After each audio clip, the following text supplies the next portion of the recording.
노동자가 작업을 하다가 사고를 당해서 부상을 당하거나 혹은 또 사망하게 됐을 때 이를 산업재해라고 합니다.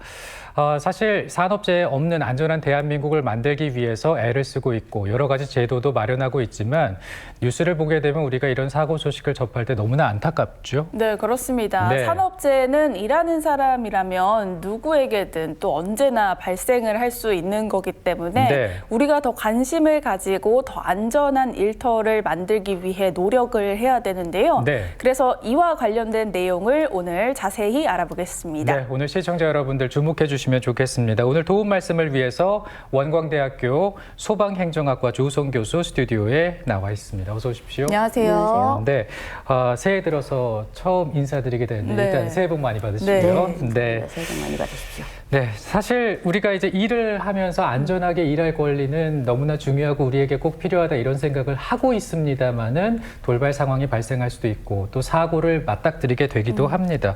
그런데 얘기를 좀 들어보니까 이런 산업재해를 중요하게 인식하게 된 것이 최근에서야 이렇게 좀 인식을 하게 됐다고 하더라고요. 네, 아무래도 그렇죠. 우리가 이제 농업이나 이런 위주로 이루어졌을 때는 산업재해라는 개념이 그렇게 이제 심각하게 다뤄지지 않게 되는데요. 보통 노동이나 근로에 대해서 이렇게 법적인 요건을 갖춰놓은 것은 우리나라도 전쟁 직후 53년부터라고 하고 있는데요. 공업화가 가속되는 시기, 이제 70년대 이후부터가 아무래도 본격적으로 이렇게 산업재해라든지 안전보건 분야에 대한 관심이 커지는 그런 시기가 될 것 같습니다. 네. 그래서 1980년대에 이제 들어가면서부터 중대재해 급증 그리고 직업성 질병 이런 것들이 이제 나타나게 되고 이것이 사회 문제화되기 시작하죠. 그러면서 기존에 이제 근로기준법만 있던 것들을 산업안전보건법으로 이렇게 분리를 하게 됩니다. 네네. 이제 이 시기가 지나는 것은 아무래도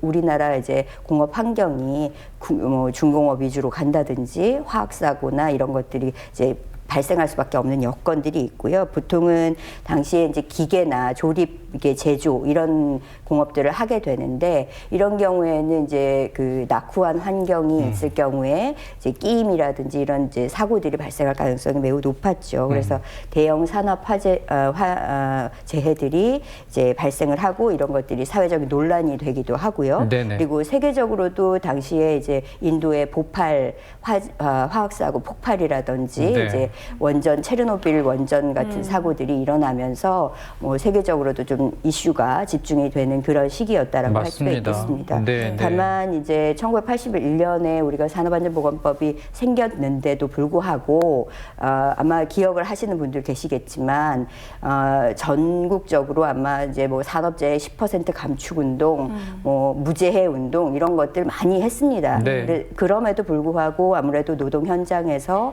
이런 노동 운동이라든지 이런 것들이 이제 일어나는 것이나 아니면 산재에 대해서 공론화하는 것 이런 것들은 좀 사회적으로 좀 안 좋게 보는 부정적인 인식들이 남아 있었죠. 이러다 네. 보니까 2000년대 이후에까지도 우리나라의 이런 뭐 재해율, 전체 사망률 이런 것들은 많이 줄어들기는 했지만 산재 사망률 자체는 줄어들지 않고 있는. 그래서 2000년대 중반까지도 우리나라가 OECD에서 뭐 1위를 달린다. 그래요? 이제 통계상으로는 좀 믿기 어려우시겠지만 우리가 뭐 어떤 통계의 경우에는 우리가 뭐 꼴찌는 아니다 이렇게까지는 이야기하지만 우리가 뭐 38개 국가 중에서 34위. 34위요? 네. 우리나라 밑에 있는 나라들은 뭐 콜롬비아나 멕시코 이런 정도 수준이기 때문에 상당히 이제 선진국이라고 불리우는 나라들과 좀 큰 격차를 보이고 있습니다. 그래서 네. 다른 뭐 재해 사망이라든지 사고 사망이라든지 이런 것들 전반적으로 살펴봤을 때도 네네.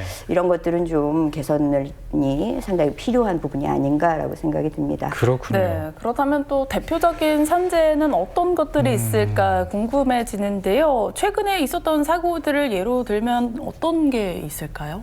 뭐 작년에도 최근에도 뭐 이렇게 각종 사고들이 많이 일어나고는 있는데 작년에 이제 그 대표적으로 그 아리셀이라고 리튬 배터리 제조하는 회사에서 맞습니다. 폭발 사고 있어서 네. 굉장히 사망이 또 많았죠. 네. 그래서 이슈가 되기도 했는데 사업장마다 실제로 그 사업장 특성들이 있기 때문에 뭐 기계를 만지는 곳이라든지 제조하는 곳이라든지 운반하는 곳 아니면 건설 현장 이런 곳에서 끼임이나 추락이나 화재, 폭발, 질식 각종의 사고들이 많이 발생을 합니다. 그래서 우리가 사실을 뭐 산재라고 생각하지 않는 경우에도 직업성 질환들이 나타날 수 있는 곳들은 어디다 사실 일터에서 일어나는 사고들은 다 산재 가능성이 있는 것들이라고 할 수가 있습니다. 네. 말씀드렸던 이 리튬 폭발 사고의 경우에도 이제 22명이 숨지는 그런 대형 참사로 이어졌었거든요. 네네. 그래서 최근에는 더구나 이제 새로운 물질들을 많이 사용하게 되잖아요. 우리가 뭐 첨단화 시키는 것도 좋고 또 편리해지는 것도 좋은데 이 자연스럽게 이런 위험한 물질들도 같이 동반할 수밖에 없다. 그래서 작업장에서 새로운 위험에 항상 노출될 수 있는 환경이라고 볼 수가 있습니다. 네. 그리고 산업재해를 이야기할 때 이 말이 항상 등장한다고 하더라고요. 위험의 외주화. 사실 저는 처음 들어본 말이었는데 이게 또 우리 사회에 굉장히 큰 문제로 대두되고 있다고 들었어요. 네, 맞습니다. 이게 외주라는 것은 보통 우리가 뭐 그 기업 간에 일을 나눠서 할 때 이제 외주라고 표현을 하시는데요. 네. 뭐 이거는 전문성 때문에도 필요하고 이런 분업이라는 것은 항상 이렇게 요구가 되고 있는 것인데 위험만 특별히 이제 더 외주화한다라고 한다면 또 기업들이 이제 위험한 업무가 발생할 수 있거나 했을 때 이것들을 좀 그 뭐 용역사라든지 네. 하청이라든지 아니면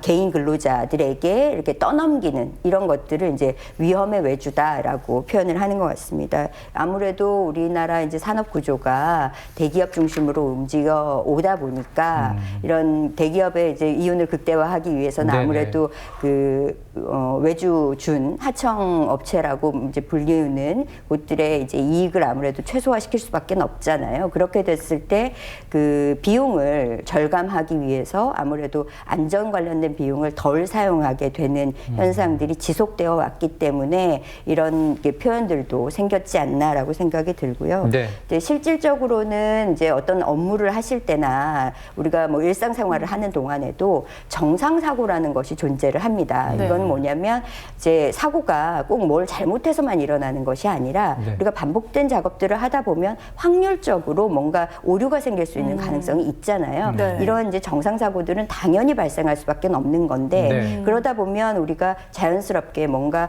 이제 공장을 움직인다든지 공정을 이제 진행을 시킬 때도 당연히 이제 위험이 발생할 수밖에 없고 그것을 감수하면서도 우리가 생산을 해서 이득을 얻는 것인데 네. 이렇게 됐을 때 이제 비용도 마찬가지로 감내해야 하는데 이런 안전 비용을 사용하지 않으려고 하는 경향 때문에 이런 일들이 벌어진다라고 생각이 듭니다. 네. 네, 국내적으로 지금까지 뭐 이런 노동관계 구조 안에서 파견직이라든지 용역이라든지 이런 데서 이제 떠넘기는 구조가 있었다라고 한다면 최근에는 이거를 이제 개인 노동자들, 뭐 청년들이라든가 여성들이라든가 이주 노동자들에게 이제 전가하는 그런 구조로 확대되는 경향들도 나타나고 있어서 사회적으로도 관심이 많이 필요하다고 생각이 듭니다. 네, 위험의 외주화에 대해서 말씀을 해주셨고 이런 문제를 해결하기 위해서 일명 김용균법이 발의돼서 현재 시행이 되고 있습니다.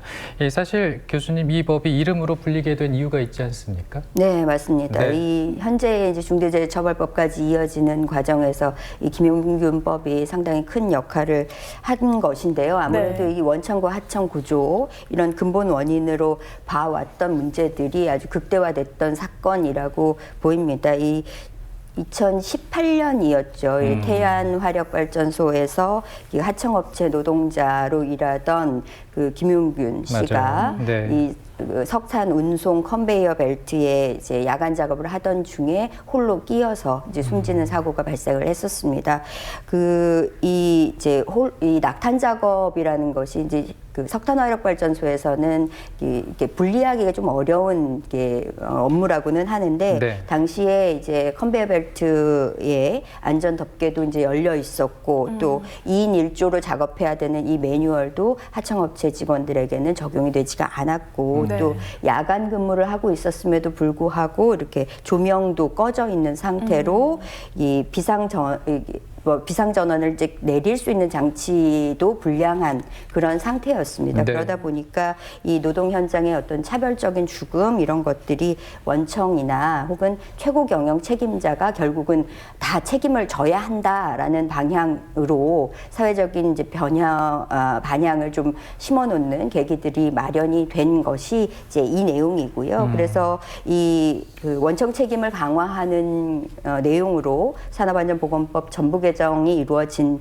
그 법안이 바로 김용균법입니다. 그래서 네. 이것이 결국에는 2021년에 이 원청의 경영 책임자가 중대재해 예방을 위해서 어떤 조치들을 다 취해야 한다라는 방향에서 이 현재의 중대재해처벌법 발의로 이어지게 됐습니다. 네. 그러니까 업무 중에 발생하는 사고뿐만 아니라 업무 환경 때문에 발생하는 사고도 이렇게 산업재해라고 볼 수가 있는 거죠? 네, 당연히 그렇습니다. 업무 연관성을 다 인정을 하고 있는 것이고요. 이제 업무상 질병이라고 이제 넓게 포괄해서 이야기하는 것 중에는 그 크게는 업무 수행하는 과정에서 위해한 요인이나 위험 요인들 때문에 발생한 질병 당연히 포함이 되고요. 반복적이고 장기적으로 특정한 신체 부위에 무리를 주게 된다든가 해서 일어나는 질병들도 당연히 포함이 되고 업무상 부상이 원인이 돼서 결국은 이제 뭐 질병으로 이어졌다라는 것들도 모두 다 업무상 질병 안으로 포함이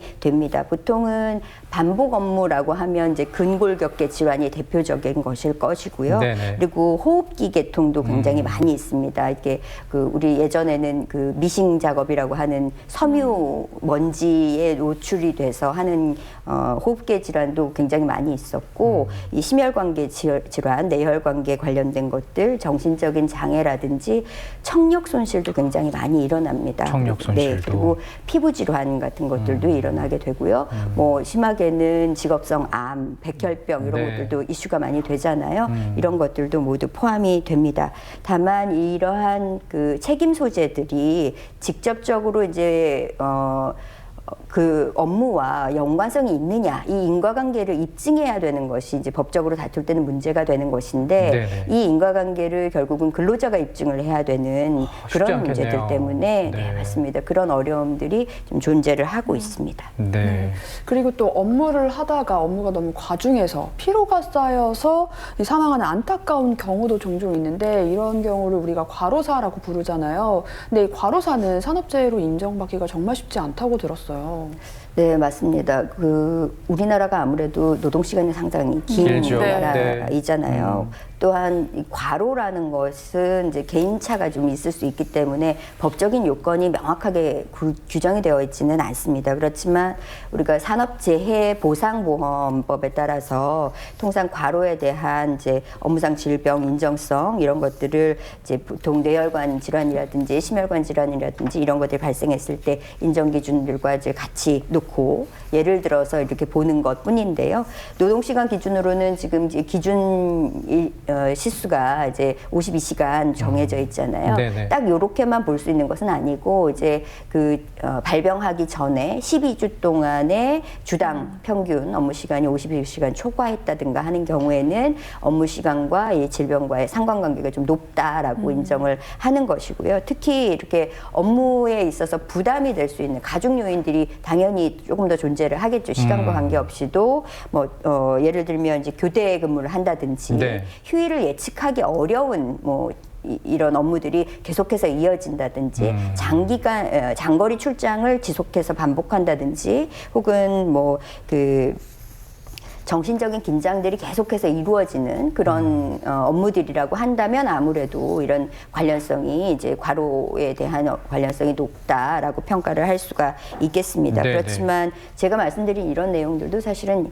예시적인 것들에 네. 불과를 하고 그리고 이 과도한 이제 업무 스트레스나 이런 것들은 그 뭐 단순하게 시간만 가지고 이제 충족을 시키기는 좀 어렵잖아요. 그래서 62시간 초과하지 않았다 하더라도 인정하는 것은 이제 무리가 없다라고 보고는 있지만 말씀드린 것처럼 이렇게 이제 재해보상과 관련돼서 인과관계를 입증하기가 사실 쉽지가 않은데 네. 이런 것들을 이제 그 과로사했다면 이미 사망한 상태에서 유족들이 이것을 입증하기 위해서 뭔가 찾아야 하는 그쵸. 것들이잖아요. 네, 네. 근데 그 대표적으로 이제 그 과로라고 한다면 출퇴근 기록이라든지 이런 그 업무 일지라든지 혹은 뭐 동료들의 증언이라든지 이런 것들이 필요한데 아무래도 이 부분들은 그 유족보다는 이제 회사 입장에서 이제 대변되기가 쉽기 때문에 사실상 보다 더 이제 어려움을 많이 토로를 하고 계시고 유족들 입장에서 이것에 어떻게 접근해야 될지 또 모르는 경우들도 꽤 많이 있어서 실질적으로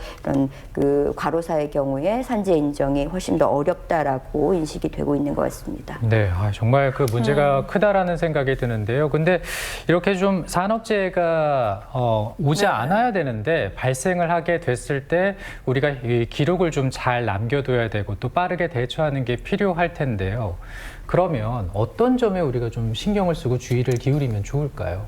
네, 현재 이제 그 산업안전보건법상에는 그 사업주가 이러한 그 기록들, 그 사건이 발생한 개요라든지 이제 근로자에 관련된 사항, 그리고 재해가 발생한 장소나 이런 그 과정, 원인, 그리고 사업장에서 이런 일이 발생했다면 이후에 재발 방지할 수 있는 계획까지를 포함해서 네.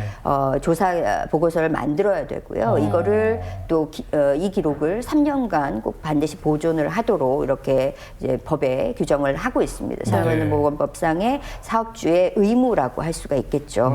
그 대신에 이제 사고가 발생을 했다면 사고 상황별로는 이제 작업을 반드시 중지해야 될 여건이 생기잖아요. 네. 그래서 작업을 중지하고 주변 노동자들에게 알려서 피하는 그런 그 과정이 반드시 사고 상황을 정확하게 이제 전파하는 것들이 이제 먼저 중요할 것 같고요. 네네. 두 번째로는 이렇게 이제 보통 제 작업장에서 발생하는 사고들이 뭐 감전이라든지 화재라든지 뭐 무너짐이나 기계 재해들도 있어요. 또는 유해 화학물질 누출이라든지 이제 질식할 수 있는 인화성 물질 누출 이런 위험들도 있기 때문에 사고 상황별로 초기 대응하는 것들이 굉장히 중요합니다. 그래서 각각에 따라서는 뭐 전원을 차단한다든지 아까 그 태안 화력 발전 사고처럼 네. 기계 작동 전체를 중지하는 그런 작업 공정들도 굉장히 필요하기 때문에 기계 정지하는 이런 밸브 차단 이런 조치들을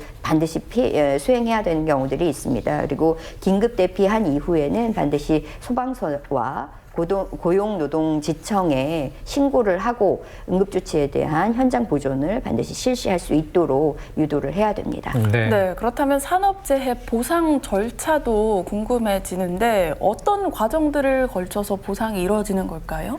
보통은 이렇게 산업 보장 보험을 이제 직장 보험에서 가입되어 있기 때문에 근로자가 업무상 재해를 입었을 때는 이 근로기준법에 의한 재해 보상을 반드시 이제 사용자가 해야 되지만 산재보험 적용 사업장에서는 보험급여로 지급이 됩니다. 그래서 사업주 개인이 부담을 하거나 이런 형태가 아니게 되는 것이죠. 그래서 일을 하지 못하게 된 기간이 발생을 하기 때문에 그 기간에 이제 필요한 비용, 특히 이제 사고로 일하지 못하는 기간 동안의 급여, 그리고 후유증을 포함해서 치료 비용, 그리고 보상받는 과정에 이런 산재 처리 이런 것들이 이제 이루어지게 되는데요. 네. 재해자가 진짜 근로자가 맞는지에 대한 여부, 그리고 일을 하다가 다친 것이 맞는지 이런 이제 확인, 그리고 기준이 되는 그 내용인데요. 그 휴식 시간일지라도 그 사업주의 관리 안에 있었다라고 한다면 산업재해 안으로 포함이 됩니다. 그래서 산업재해 보상 절차의 경우에는 산재 신청을 하려면 신청서를 제출을 해야 되고요. 회사가 신청을 하는 것으로 잘못 알고 계신 경우들이 있습니다. 근로자가 반드시 신청을 하셔야 된다라는 것이고, 기본적으로는 산재 신청 최초에는 요양급여를 이제 신청을 하게 되는데 네. 돌아가신 경우라고 한다면 수급권자가 되는 유족들이 이제 유족급여나 장의비를 신청하는 것으로 진행을 하게 됩니다. 그래서 신청이 완료되면 근로복지공단에서 조사를 하게 되고요. 결정 통지서를 이제 통보하는 것으로 이제 그 절차는 마무리가 됩니다. 그래서 산재라고 승인이 된다라고 하면 말씀드린 치료비라든지 급여, 그리고 유족급여, 혹시나 이제 사망한 경우에는 그 유족급여와 장의비가 지급이 되게 됩니다. 네, 지금 보상 절차까지 말씀을 해주셨는데, 사실 그 누군가의 이름이 법이 된다라는 것은 그만큼 사회에 큰 영향을 미쳤다라는 네. 것일 텐데요. 이런 사고가 발생하기 전에 근로자들이 모두 좀 안전하게 일할 수 있게 안전망이 좀 촘촘하게 구축되길 바라봅니다. 오늘 교수님과 함께 산업재해에 대해서 얘기해봤습니다. 고맙습니다. 감사합니다. 혜윤 씨 오늘 애 많이 썼습니다. 네, 알겠습니다.